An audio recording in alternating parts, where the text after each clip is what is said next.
Bonjour, mon nom est Daniel Durand et je suis pasteur à l'Église réformée baptiste de Drummondville. Depuis les débuts de la pandémie, je me suis imposé une grande discrétion sur la situation et les mesures sanitaires imposées par nos gouvernements. Je me suis beaucoup renseigné tant sur la maladie que sur les vaccins, sur la situation dans les hôpitaux. J'ai lu et j'ai entendu beaucoup de commentaires sur les réseaux sociaux.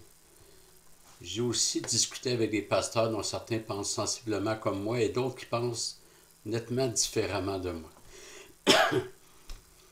Et j'ai vraiment à cœur de vous exprimer dans cette première vidéo, parce que Dieu voulant, il y en aura d'autres.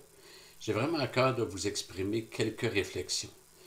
Je le fais bien humblement, et si je le fais, c'est que j'ai peu ou pas du tout entendu certains arguments. Alors, si en écoutant, vous avez des questions, des commentaires, merci de me les faire parvenir à l'adresse qui apparaîtra à la toute fin de la vidéo. Je m'engage à tout lire et à répondre à toute question au meilleur de ma connaissance.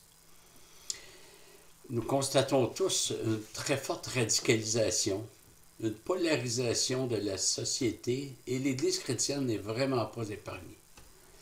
Les uns accusent les autres de mous, les autres accusent les uns d'arrogants, les uns accusent les autres de moutons, mais ceux qui accusent de moutons se trouvent eux-mêmes à suivre d'autres personnes.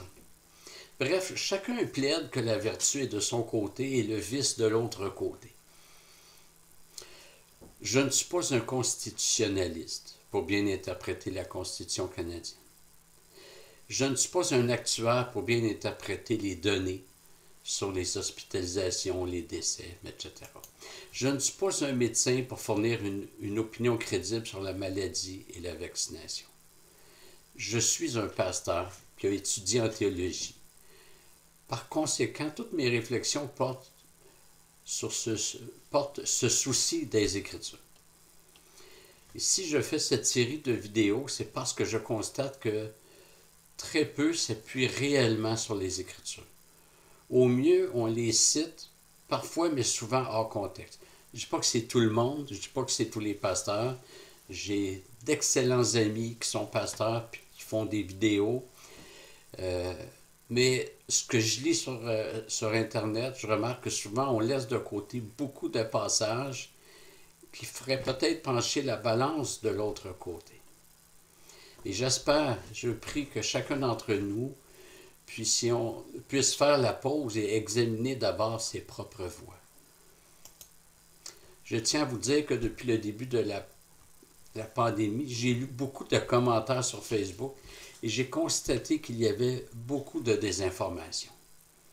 Par exemple, un jour, quelqu'un publie la photo d'une femme avec le visage rempli de rougeur et sous cette image, on disait que c'était les ravages du port prolongé du masque.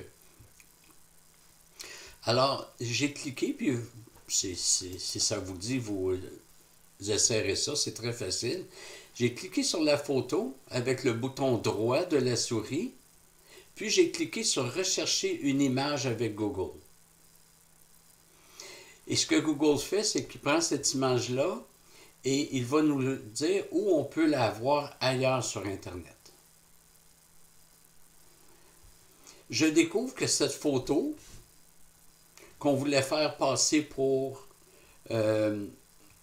celle d'une femme qui avait subi un tort à son visage suite au port prolongé du masque, cette photo datait de 2018, donc avant la pandémie, et qu'elle avait été utilisée sur une affiche pour un congrès de spécialistes sur l'eczéma. Ça n'avait rien à voir avec le port du masque. Plus récemment, il y a eu une photo montrant une foule innombrable et on affirmait que c'était le rassemblement à Ottawa. Encore la même chose, clique droit de la souris sur la photo, puis clique sur « Rechercher une image avec Google » pour découvrir que cette photo avait été prise en Australie, aussi avant la pandémie. J'ai aussi vu des vidéos qui avaient été truquées pour faire dire autre chose que la réalité.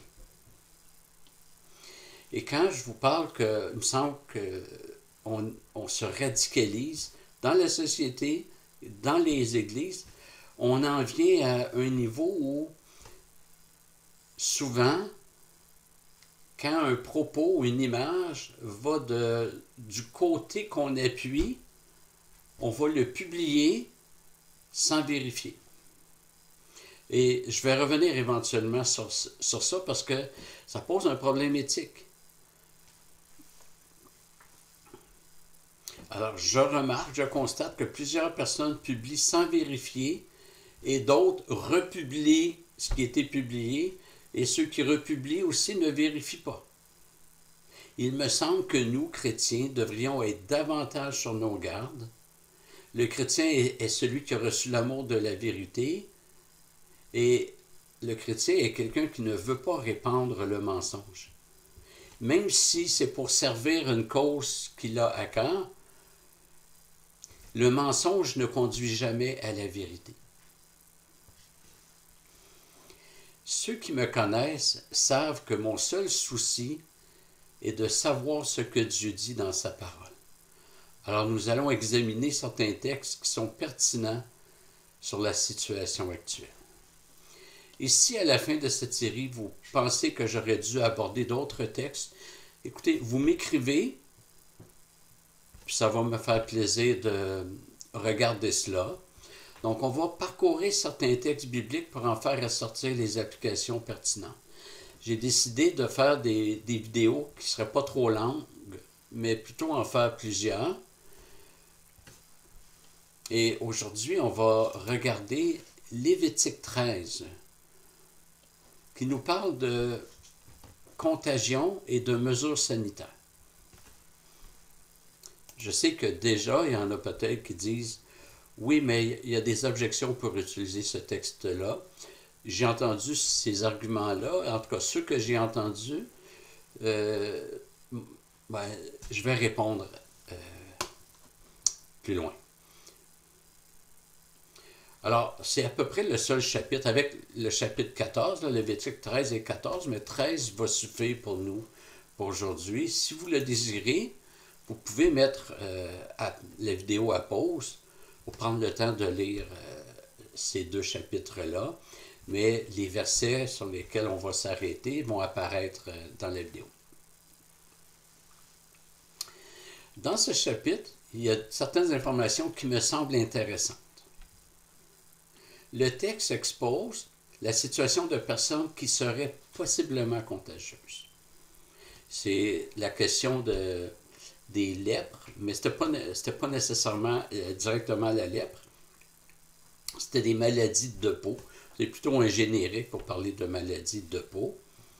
Et on va lire les versets 4 à 6 et remarquez que le sacrificateur devait agir même s'il n'était pas certain que la personne était contagieuse.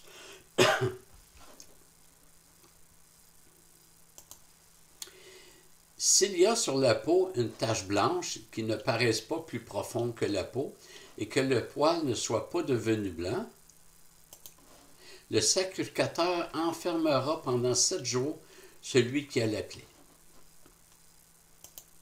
Le sacrificateur l'examinera le 7e jour.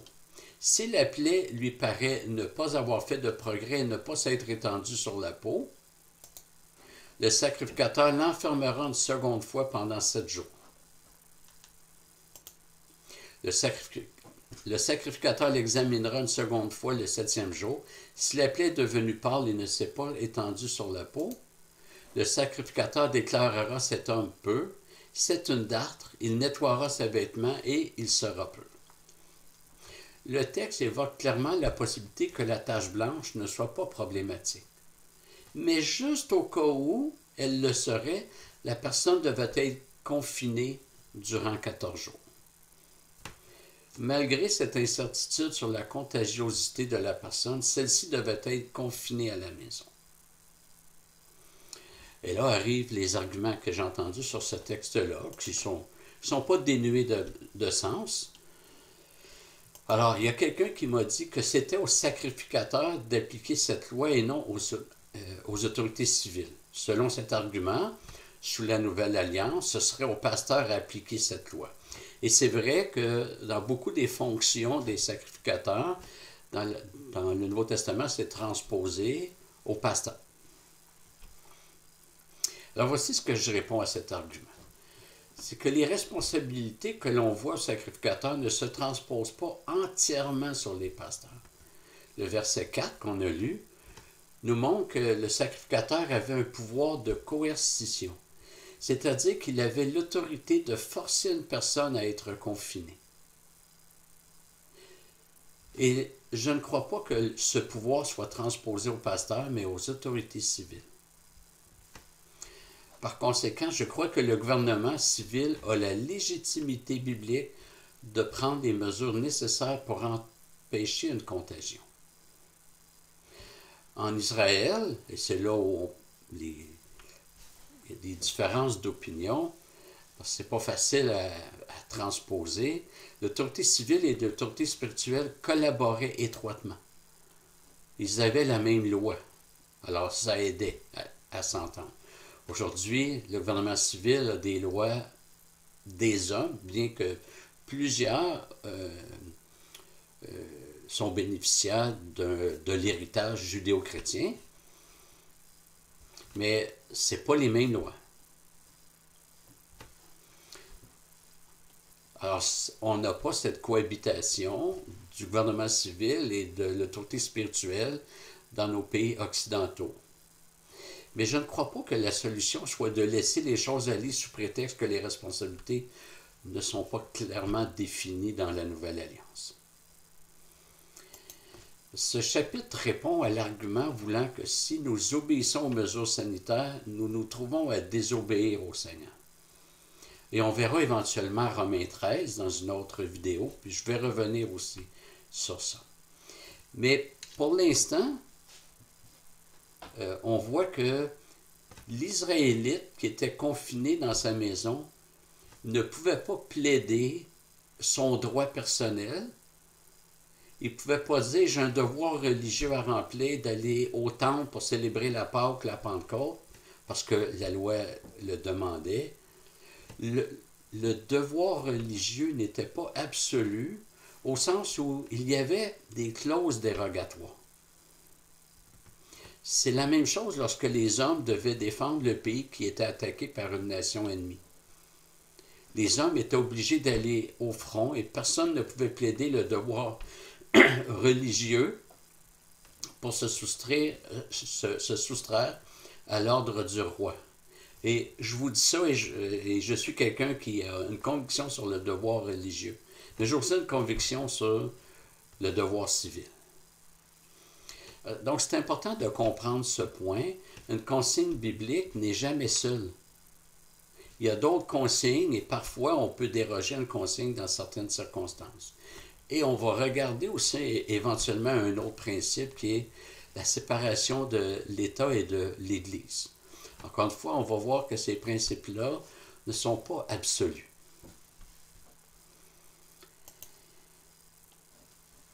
Juste un autre argument qu'on entend contre la sollicitation de Lévitique 13, c'est qu'il y a une différence importante entre les consignes de Lévitique 13 et la COVID.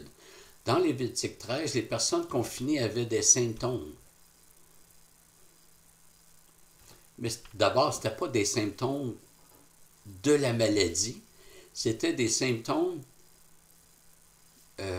qui pouvaient être attachés à la maladie. Un peu comme présentement une personne qui aurait mal à la gorge. Ça peut être de la COVID, mais pas nécessairement. Donc, on ne confinait pas tout le monde comme ce qui s'est passé avec la COVID. On confinait ceux qui avaient des taches blanches sur la peau. La difficulté est que dans le cas de la COVID, les données affirment qu'environ la moitié des personnes atteintes sont asymptomatiques. Encore une fois, je ne suis pas spécialiste, je vous dis ce que j'ai lu de sources en tout cas de la santé publique. Alors, si on avait confiné que les personnes symptomatiques, La moitié des personnes atteintes, c'est-à-dire les asymptomatiques, auraient rapidement répandu le virus. Certains disent non parce que les asymptomatiques ne sont pas contagieux. En fait, les asymptomatiques sont moins contagieux, mais ils le sont. Alors, il faut faire attention. Il me semble que Lévitique 13 s'applique en dépit de cette différence. Le gouvernement civil a la responsabilité de protéger la population et d'empêcher la propagation d'une maladie contagieuse lorsque le gouvernement le juge bon. En fait, le gouvernement a la responsabilité, tout comme chaque individu, de tenter de préserver la vie humaine. Et cette responsabilité ne relève pas seulement des individus, ni des anciens, mais aussi des gouvernements, les gouvernements civils. Un autre argument que j'ai lu, c'est que Lévitique 13 ne peut pas s'appliquer parce que les lois rituelles sont accomplies en Jésus-Christ. Je suis tout à fait d'accord pour dire que Jésus-Christ a accompli toutes les lois. Mais il y a deux raisons pour lesquelles je pense que nous devons utiliser Lévitique 13. La première, c'est que Lévitique 13 me semble prendre une règle de base, celle de la protection civile, qu'on rencontrait même dans les populations qui n'étaient pas bénéficiaires de l'héritage judéo-chrétien. C'était dans l'ordre des choses qu'on ne laisse pas des personnes qui pourraient être contagieuses, contaminer d'autres personnes. Donc, pour moi, c'est une règle de base, celle de la protection civile, qui me semble reliée au 6e commandement qui dit de ne pas tuer. En fait, les commandements ont une portée beaucoup plus grande que ce qu'on peut lire dans Exode 20 ou Deutéronome 5. Il y a une portée beaucoup plus grande. L'apôtre Jean dira dans sa première épître, si quelqu'un a de la haine pour son frère, c'est un meurtrier. Autrement dit, il vient de transgresser le 6e commandement. Jésus dit, si quelqu'un convoite une femme dans son cœur, il a déjà commis l'adultère. Alors, l'idée de ne pas tuer, c'est toute l'idée de préserver la vie.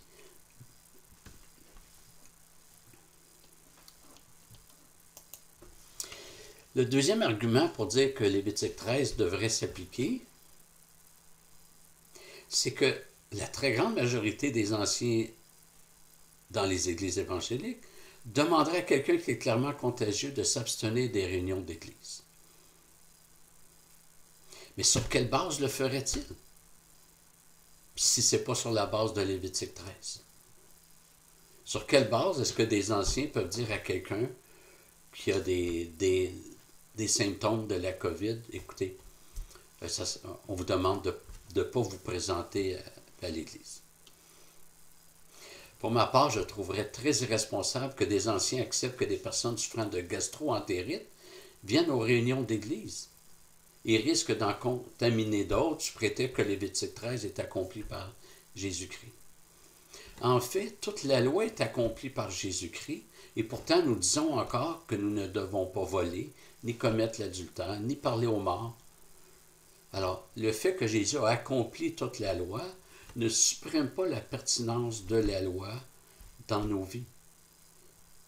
On ne l'applique pas dans le but d'être sauvé, mais il y a là les principes que Dieu veut qu'on applique, c'est des principes moraux. Dans la prochaine vidéo, qui devrait sortir sous peu, nous regarderons un argument qui circule sur Internet voulant que le passeport vaccinal soit discriminatoire sur la base de ce que l'apôtre Jacques écrit au chapitre 2 de son épître. Et dépendamment de la longueur, c'est possible qu'on voit davantage que Jacques 2. Pour l'instant, je vous invite à vous abonner à notre chaîne YouTube afin de ne rien manquer. Vous pouvez le faire en cliquant au bas de la vidéo sur l'icône. Alors, vous allez trouver... Excusez. Donc, vous allez trouver une icône qui est marquée S'abonner, juste à cliquer sur l'icône. Et vous pouvez aussi partager si vous croyez que ça peut être utile à d'autres.